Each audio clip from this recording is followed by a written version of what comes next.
I recently did a video on the number of days you can take a leave as a CEC and does it count or not. And looking at the questions, I realized there's so much of confusion. So I've deleted that video and taking this one again.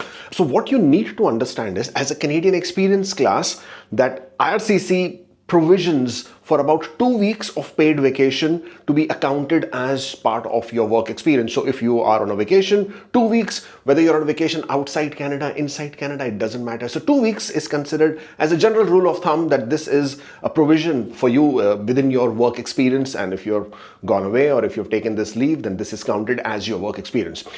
IRCC also has discretion that if you're taking a longer duration, for example, if your company allows you for a 3 weeks of vacation, for a 4 weeks of vacation, then that pretty much goes into a gray area. But then IRCC has the discretion whether they will account that as part of your work experience or not. So the best workaround of this one is that if you don't want to fall into the gray area, is that you work for additional weeks before you submit your application so that you can compensate for any loss of days within this work experience. Another confusion that comes out is about the statutory pay. Is that part of your work experience? Now, usually in Canada, you have public holidays of even just 1 day, right?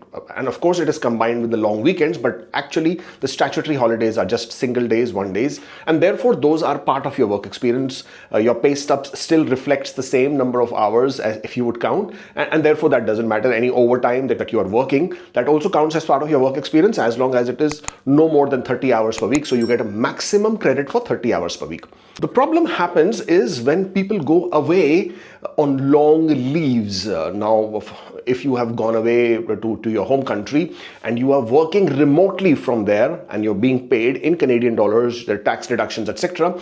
Now, unfortunately, that is not considered as Canadian work experience. So therefore, you cannot use that as a proxy and say, hey, but I was working for the company, I was, remotely working. Unfortunately, that does not count. IRCC has categorically clarified in many instances that that is not considered as work experience, Canadian work experience. That obviously will become foreign work experience. Similarly, if you are inside Canada and you are working for an employer outside Canada, again, that also is not considered as Canadian experience because you are not part of the Canadian labor market. You're working for an employer outside Canada. Again, keeping up with the understanding of the paid leaves and paid vacations, maternity leave is another big one that is also not considered as work experience, even if it is paid any number of days, whether you are an EI, whether you are being paid by your company.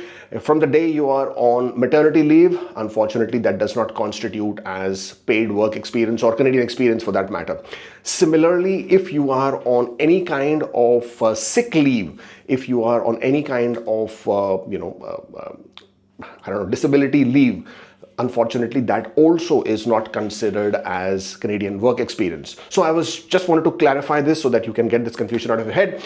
Always remember, 2 weeks is a rule of thumb. Anything more, let's say 3 weeks, I'm sure IRCC can consider. But if you go beyond that, then you're falling into a very big gray area, which may or may not constitute as Canadian work experience. I hope this one helps.